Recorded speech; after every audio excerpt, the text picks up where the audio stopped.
Good morning. আজকে 24শে ফেব্রুয়ারি 2026, মঙ্গলবার। Welcome আপনাদের সকলকে ওয়ান্ডারলাস দেবস অ্যান্ড অভির রাশিয়া সিরিজের আর একটা পর্বে। আজকে একটা বিশেষ দিন, তবে সেসবের পরে আসছি।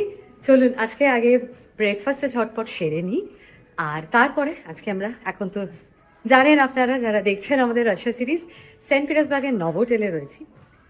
সেখান থেকে চেক আউট করবো ব্রেকফাস্টের পর।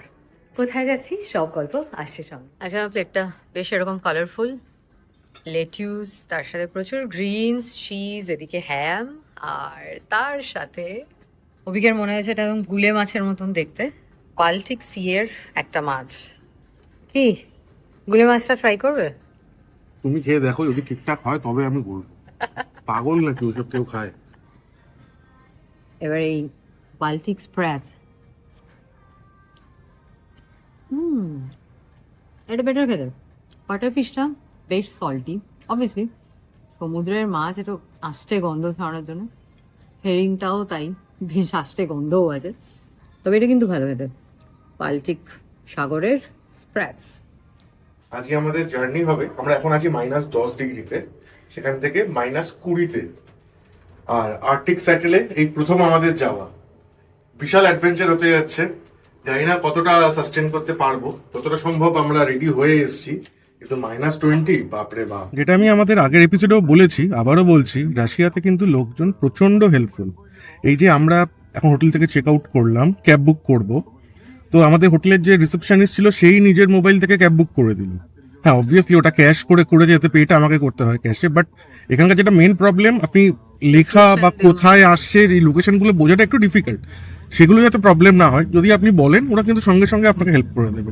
আমি তো আমার মোবাইলটা দিচ্ছিলাম যে আমার মোবাইল থেকে করে দাও, বলে না না আমি আমার মোবাইল থেকেই করে দিচ্ছি, বলে করে দিল। ঘড়িতে এখন 9টা 10, আর আমরা বেরিয়ে পড়েছি ক্যাব নিয়ে টুয়ার্ডস এয়ারপোর্ট। এখন আমাদের গন্তব্য মুরমানস্ক। আধা ঘন্টা মতন টাইম লাগার কথা। এলইডি এয়ারপোর্ট কোড, সেখানেই যাচ্ছি। এরোফ্লটের ফ্লাইট, ডোমেস্টিক ফ্লাইট রাশিয়া এসে। দেখা যাক এইটার কিরম এক্সপিরিয়েন্স হয়, কারণ প্রচুর নানান রকম খবর শোনা যায় যে কেমন অনেক হ্যারাসমেন্ট হয়, অনেক কিছু, অনেক নাকি অসুবিধা হয়।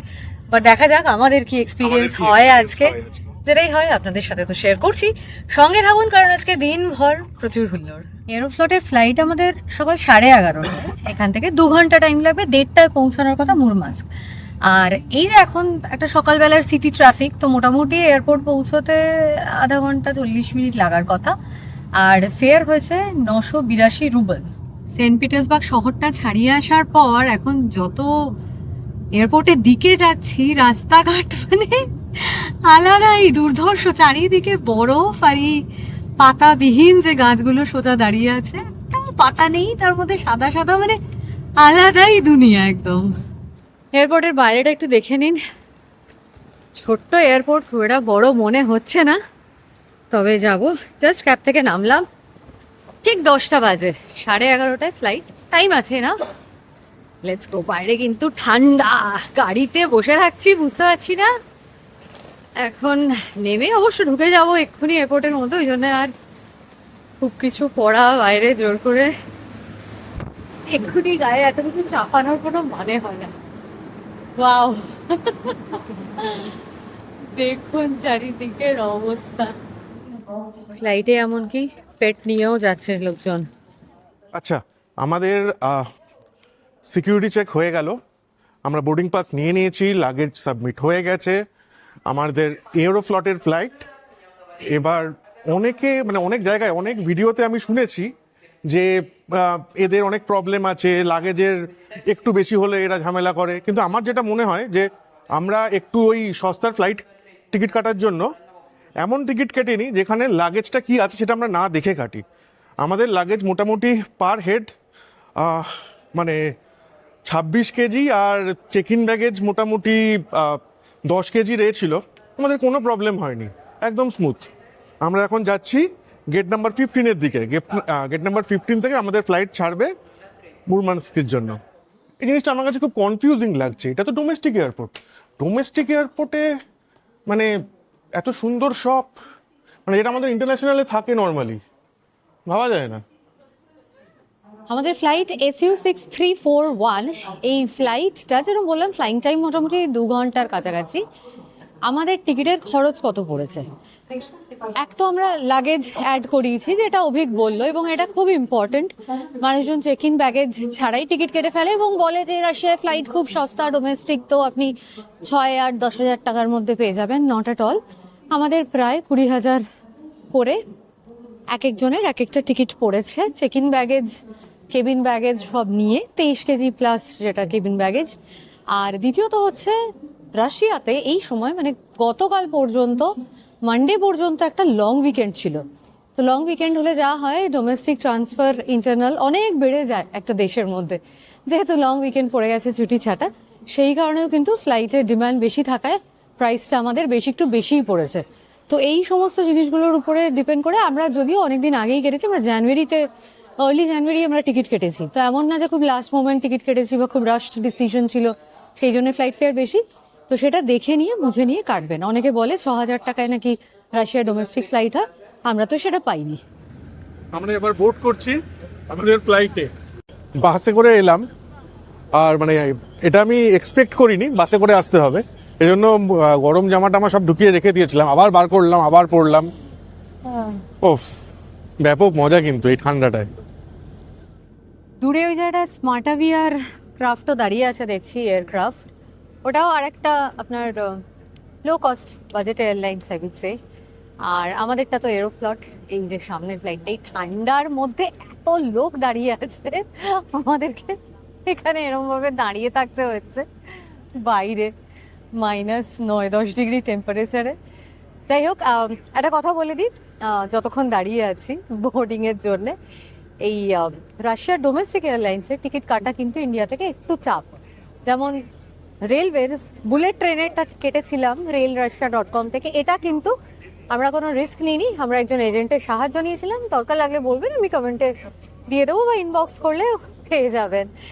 ইনস্টাগ্রাম আর ফেসবুকে ডিরেক্টলি আমাদের সাথে আপনারা যোগাযোগ করতে পারেন। কোনো প্রশ্ন থাকলে, রাশিয়া ট্রিপ সংক্রান্ত কোনো কিছু জানার থাকলে রিচ আউট করবেন।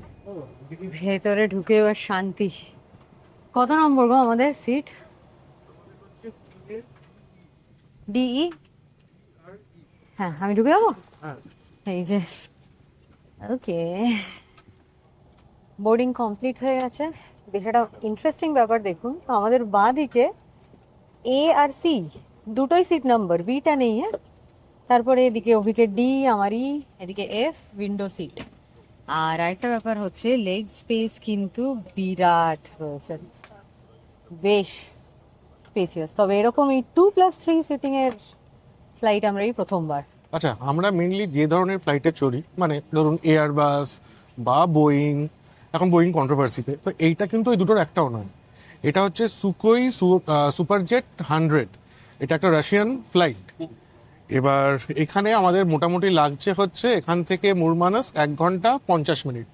ওই টেক অফ ল্যান্ডিং নিয়ে ধরে রাখুন 2 ঘন্টা মতো লাগবে। চলুন এবার আমরা চললাম মুরমানস্ক। সেন্ট পিটার্সবার্গকে এবারের মতন বিদায়। গন্তব্য রাশিয়ার একদম উত্তরের আর্কটিক সিটি মুরমানস্ক। দূরত্ব প্রায় 1300 কিলোমিটার। আচ্ছা, আমাদের এই রাশিয়ান এয়ারলাইন্সের ডোমেস্টিক ফ্লাইটে কোনো খাবার দাবারের ব্যবস্থা কিন্তু দেখছি না, মানে প্রি বুকড মিল থাকলে সার্ভ করছে।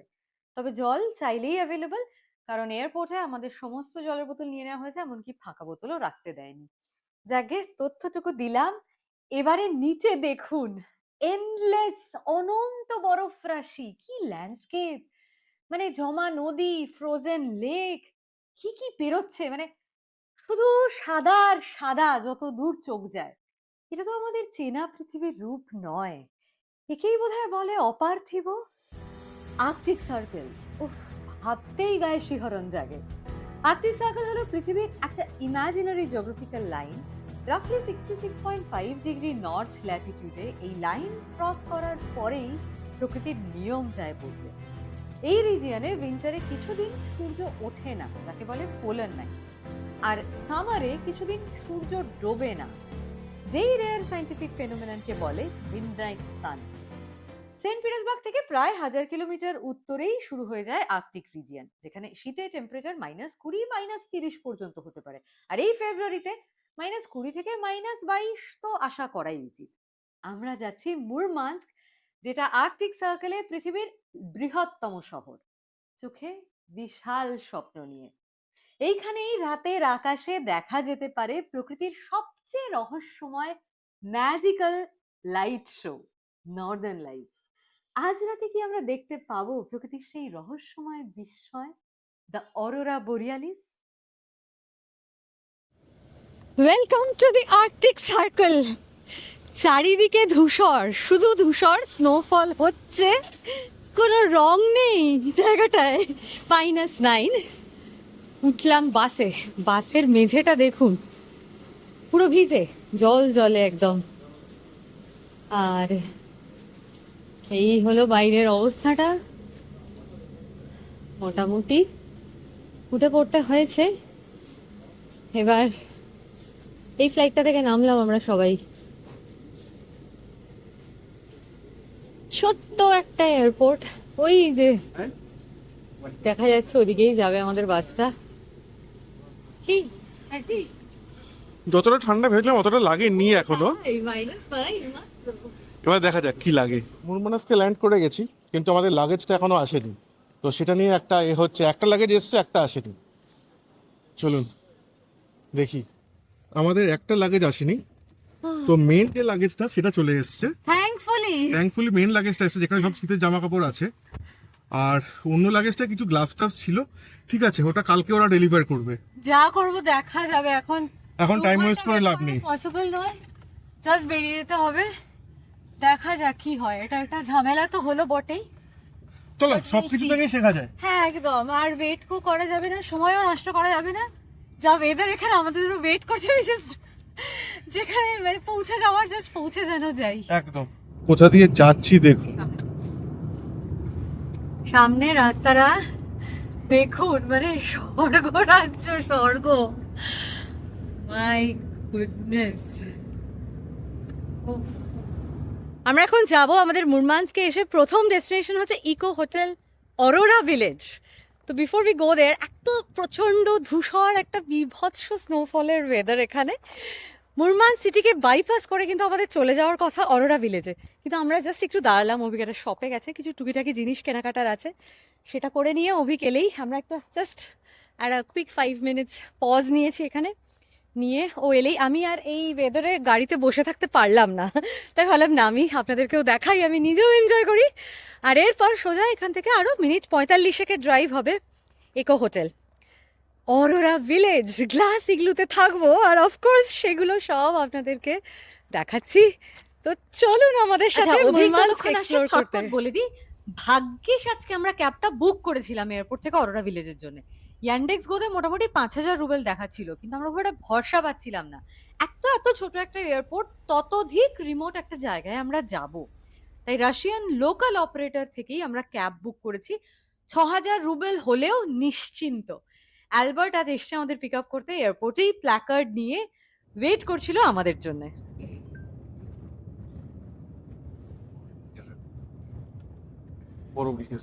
অ্যালবার্ট এত গল্প করতে ভালোবাসে, কিন্তু ভাষা বুঝি না আমরা, তাই এরম ভাবে ও লিখে লিখে বলে বলে ট্রান্সলেটারে আমাদের সাথে গল্প করছে। আমরা আবার ইংলিশে লিখছি, ট্রান্সলেট করে অ্যালবার্টকে দেখাচ্ছি, এই চলছে। আর রাস্তা এইরকম, অথচ দেখুন কোনো বাস গাড়ি চলতে কিন্তু কোনো অসুবিধা নেই। আমাদের দেশে এরকম হলে ভাবি যে একটু বরফ পড়ে গেল মানালিতে, সিমলাতে, জনজীবন পুরো একেবারে আটকে গেল, স্টাক হয়ে গেল, গাড়ি চলবে না, তাতে জ্যাম, ট্রাফিক জ্যাম, লোকে গিয়ে একটা নাস্তা নাবুদ অবস্থা। কিন্তু এখানে এই এত বরফ পড়ছে, পরিষ্কারও করছে, আরো পড়ছে, গাড়িও চলছে, জনজীবন একদম নর্মাল, কোনো কিছুতে কোনো ডিসরাপশন নেই। এবার বলি লাগেজের গল্প। ইউজুয়াল চলছে। বেল্টে লাগেজ এলো, আমাদের একটা লাগেজ বেশ তাড়াতাড়ি চলে এলো, কিন্তু আরেকটার পাত্তা নেই। গোটা ফ্লাইটের সবাই একে একে বেরিয়ে যাচ্ছে, আর আমাদের মতন 4-5 জন আমরা আটকে। মিনিট পেরিয়ে ঘন্টা, বুঝে গেলাম যে আজকে আমাদের তো আর কোনো আশাই নেই। এয়ারপোর্টের এক ম্যাডামকে দেখতে পেলাম, তাকে গিয়ে জিজ্ঞেস করায় বুঝলাম বাইরে হেল্প ডেস্কে গিয়ে কথা বলতে বলছে। বাইরে বেরিয়ে আমরা অ্যালবার্টের দেখা পেলাম। সে বেচারা এতক্ষণ ধরে অপেক্ষা করছে আমাদের জন্য। আমরা ওকে হোয়াটসঅ্যাপে যোগাযোগ করার চেষ্টা করেছি, যাতে বুঝিয়ে বলতে পারি যে আমাদের লাগেজের জন্য ওয়েট করছি, সেই জন্যই ডিলে। আর ও হোয়াটসঅ্যাপ ইউজ করে না, টেলিগ্রাম ইউজ করে, আমাদের মেসেজও পাইনি। যাই হোক, হেল্প ডেস্কের ম্যাডাম আবার প্রচন্ড রুক্ষ শুষ্ক, অ্যালবার্টই আমাদের হয়ে পুরো রাশিয়ানে কমিউনিকেট করলো ওদের সাথে, এবং যা বলতে চাইলো যে পরের ফ্লাইটে 2 ঘন্টা বাদে লাগেজ আসছে, আমরা ওয়েট করতে পারি, নইলে একটা ফোন নাম্বার দিয়ে যেতে হবে, কালকে পৌঁছে দেবে। তো যাই হোক, সে পুরো ব্যাপারটাই অ্যালবার্ট সামনে নিল। এখন আমরা গাড়িতে উঠে ওকে জিজ্ঞেস করলাম, বুঝলাম যে ও কার ফোন নাম্বার দিয়ে এসেছে এয়ারপোর্টে। এখন কালকে আমরা কখন কোথায় থাকবো, কিভাবেই বা সব যোগাযোগ হবে, বেশ চিন্তারই ব্যাপার। কিন্তু ওই যে বললাম, ভাগ্যিস ক্যাব হায়ার করেছিলাম, ভাগ্যিস অ্যালবার্ট ছিল। আর এখন ভাবছি কি কি ছিল ওই ট্রলিটায়, ময়শ্চারাইজার থেকে জেট স্প্রে, অতি প্রয়োজনীয় অনেক কিছুই ছিল ওতে। যাই হোক, এখন আর ভেবে লাভ নেই, ঈশ্বরের কৃপায় এত দূর যখন এসে পৌঁছেছি, বাকিটাও উনিই বুঝে নেবেন। আর এবার মনে হচ্ছে আমরা এসে পৌঁছে গেছি একেবারে কাছাকাছি, কারণ মেইন রাস্তা ছেড়ে এবার একেবারে সরু রাস্তায় ঢুকে পড়েছি। যদিও এই বরফের স্তূপের মধ্যে কোথায় রাস্তা আর কোথায় কি সেটা অ্যালবার্টই জানে।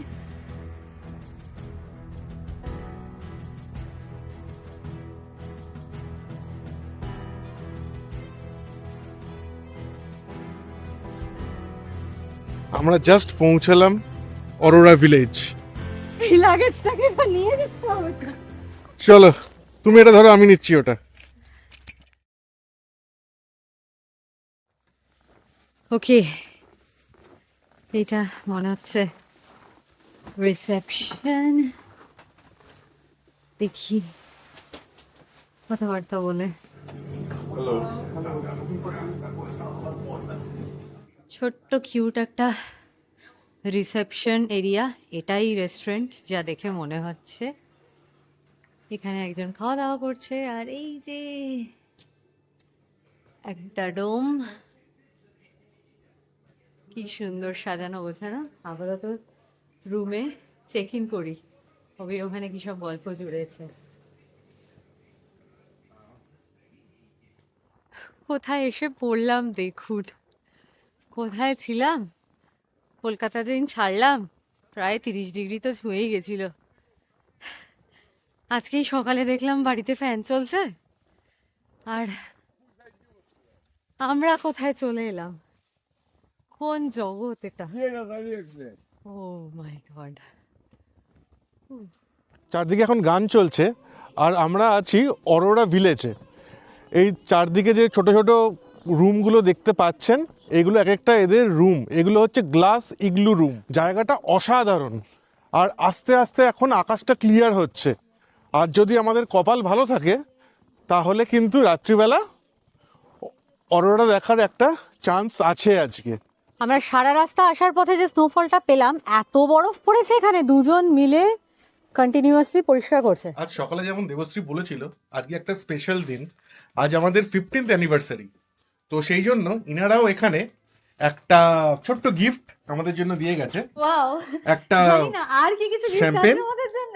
আর আর অরোরা chocolate। কি আর অরোরা দেখতে পাওয়া যায়? এই ধূসর ঘন মেঘ কেটে গিয়ে আকাশ কি আজ রাতে পরিষ্কার হবে আদৌ? ওয়েদার ভালো হলে, ভাগ্য সাথ দিলে তবেই। জানি না ভাগ্যে কি আছে আজ। বাড়ি থেকে প্রায় 6500 কিলোমিটার দূরে 3টে ফ্লাইট আর একটা বুলেট ট্রেন করে পৃথিবীর প্রায় শেষ প্রান্তে একটা স্বপ্ন, একটা ম্যাজিক খুঁজতে এসেছি আমরা।